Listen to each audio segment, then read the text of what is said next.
प्रशांत कोरटकर काँग्रेस नेत्याच्या घरी लपला होता। परिणय फुके यांनी हा गंभीर आरोप केलाय।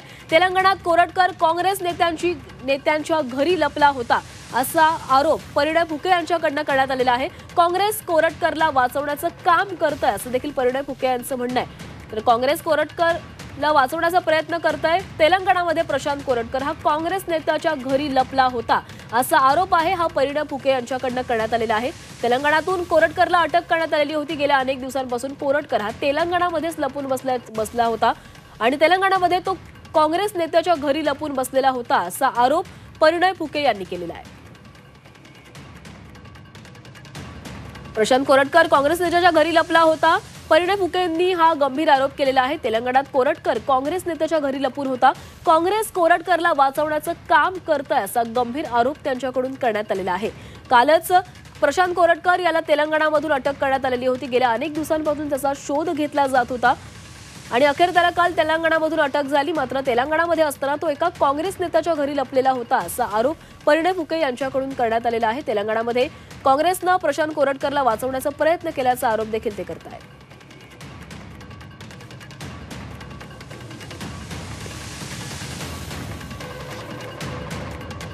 तर आताची सर्वात मोठी बातमी आपण बघतोय। परिणय फुके यांनी हा गंभीर आरोप केलेला आहे। प्रशांत कोरटकरला काँग्रेस वाचवण्याचा प्रयत्न करते। तेलंगणामध्ये प्रशांत कोरटकर हा काँग्रेस नेत्याच्या घरी लपलेला होता असा गंभीर आरोप त्यांनी केला आहे।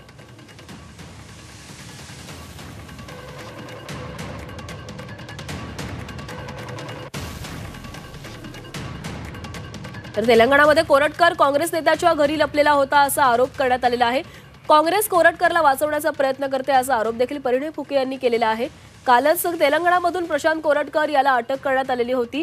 शिवरायांचा अवमान केल्याप्रकरणी आणि इतिहास संशोधक इंद्रजित सावंत यांना धमकी दिल्याप्रकरणी प्रशांत कोरटकर याला काल अटक करण्यात आलेली आहे। तेलंगणामधून त्याला अटक झाली आहे। आणि मी तुम्हाला मागे सांगितलं कोर्टाचं प्रोटेक्शन हटवण्याकरता स्वतः फडणवीस साहेबांनी लक्ष घातलं, गृह विभागाने त्यात लक्ष घातलं आणि त्याचं जे प्रोटेक्शन आहे ते काढून घेतलं आणि प्रोटेक्शन काढल्यानंतर 4 ते 5 दिवसात त्यांना अटक करण्यात आली। तेलंगणामध्ये ते काँग्रेसच्या एका नेत्याकडे लपून होते आणि यामागे निश्चितच कोरटकरला वाचवण्याचा प्रयत्न काँग्रेसच करत होती हे स्पष्ट झालेलं आहे। आणि कुठेतरी कोरटकरला या प्रकारचं काहीतरी वक्तव्य करून कोरटकरबद्दल मला असं वाटतं की काहीतरी आपण दिशाभूल करतोय। या कोरटकरवरती कडक से कडक कारवाई होणार। आणि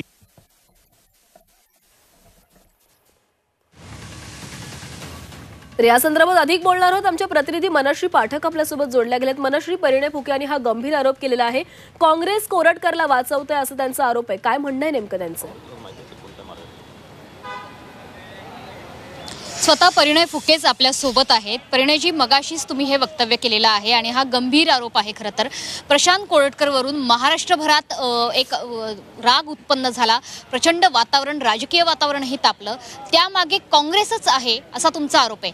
तेलंगणात नेमकं काय झालं? कोणत्या नेत्यानं प्रशांत कोरटकरला आसरा दिलाय?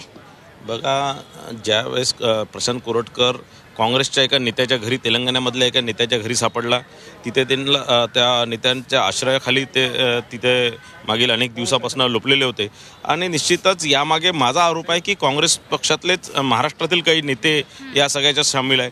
काँग्रेस पक्षाच्याच नेत्यांनी सांगितलं तो कोणत्या मार्गाने तेलंगणाला गेले, गडचिरोलीच्या मार्गाने तेलंगणाला गेला, तो ज्या लोकांनी त्यांना घेऊन गेले त्याच लोकांना माहीत होतं की ते कोणत्या मार्गाने गेलेले आहे। आणि माझा आरोप आहे की हे सगळं महाराष्ट्राचं वातावरण खराब करण्याचा हा प्रयत्न काँग्रेस पक्षाचाच आहे आणि काँग्रेस पक्षाने ह्या सगळ्या कोरटकरला मागच्या 1 महिन्यापासून संरक्षण देऊन ठेवलं होतं। मात्र महाराष्ट्रातल्या काँग्रेस नेत्यांचा हात आहे तेलंगणाला प्रशांत कोरटकरला पोहोचवण्यामध्ये असा तुमचा आरोप आहे? निश्चितच प्रशांत कोरटकरांच्या माध्यमातून देवेंद्र फडणवीस साहेबांना आणि सोबतच महाराष्ट्र सरकारला कुठेतरी बदनाम करण्याचा कट हा काँग्रेस पक्षाचा होता। आणि म्हणून या प्रकारचं एखाद्याने वक्तव्य केलं त्याच्यानंतर सातत्याने त्याच्या मागे राहणं। आणि आज जर तुम्ही बघितलं की तेलंगणामध्ये म्हणजे काँग्रेस शासित राज्यामध्ये आणि काँग्रेसच्या एका आमदाराकडे ते सापडले म्हणजे निश्चितच त्याच्यात कोणाकोणाचा हात आहे तुम्हाला मला असं वाटतं की त्याच्या ज्यावेळेस पुढे चौकशी होणार, त्यांचे कॉल रेकॉर्डिंग तपासणार, त्यांच्याकडे जोही फोन उपलब्ध असणार त्याचे जे कॉल रेकॉर्डिंग असणार, तर अनेक महाराष्ट्रातले काँग्रेसचे नेते पुढे येतील। मात्र कुठल्या मार्गाने तेलंगणाला गेलेला आहे कोरटकर आणि कोणत्या नेत्यांची नावं तुम्ही घेऊ शकाल का की कोणत्या नेत्यांच्या सहाय्याने तेलंगणात पोहोचवण्यात आलं कोरटकरला? मी आज ते नाव घेऊ शकणार नाही, पण ज्या ज्या नेत्यांनी सांगितलं की तो गडचिरोलीच्या मार्गे गेलेला आहे, तर ज्या लोकांनी त्याला घेऊन गेले, ज्या लोकांनी त्याला त्या मार्गाने पाठवलं, त्या लोकांनाच माहीत असणार की तो कोणत्या मार्गाने गेलेला आहे. बाकी कोणाला माहीतच नव्हतं तो कोणत्या मार्गाने गेलेला आहे. मात्र एकंदरीतच प्रशांत कोरटकरवरून महाराष्ट्राचं राजकीय वातावरण तापलं. आता सुद्धा नागपूरमधली परिस्थिती नेमकी काय आहे, तुम्ही त्या भागातले आहात. शिवाय कोल्हापूरमध्ये सुद्धा काही आक्रमक प्रतिक्रिया उमटण्याची शक्यता आहे. कायदा सुव्यवस्थेची परिस्थिती कशी हाताळणार आहे सरकार?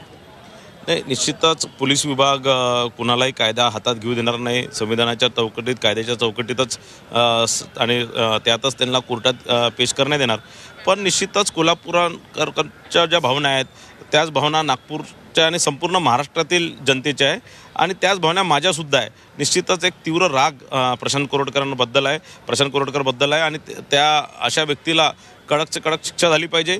आणि मला फक्त हेच म्हणायचं आहे की लोकांची जी भावना आहे ही आपण समजून घेतली पाहिजे आणि जे आहे पोलीस विभाग जे करणार मला वाटतं चांगलंच करणार. तुम्ही जो आरोप करताय की काँग्रेस नेते त्याच्या पाठीशी आहेत, तर मग त्या काँग्रेस नेत्यांवर किंवा संबंधितांवर सुद्धा कारवाई व्हावी अशी मागणी तुम्ही करणार का? सभागृहात हा मुद्दा उपस्थित करणार का? कारण आज पुन्हा एकदा प्रशांत कोरटकरवर चर्चा होण्याची शक्यता आहेच. निश्चितच प्रशांत कोरटकरांवर चर्चा झाली, तर या संदर्भात प्रशांत कोरटकर आता अटक झाले, त्यांच्याकडे काही मोबाईल सापडले. त्या मोबाईलमध्ये कोणाकोणासोबत ते बोललेलं आहे, कोणाकोणासोबत ते संपर्कात होते, महाराष्ट्रातल्या कोणत्या नेत्यांसोबत ते संपर्कात होते, हे निश्चितच या माध्यमातून कळणार आहे. आणि त्यांच्यावर कोण कोण त्यांच्या मागे होते, त्यांना मागच्या महिन्याभरापासून कोण संरक्षण देऊन राहिलं, त्यांना तेलंगणामध्ये कोणी आश्रय दिला होता आणि कोणाच्या सांगण्यावर त्यांना तेलंगणामध्ये आश्रय दिला होता, या सगळ्या गोष्टी उघडकीस येणार.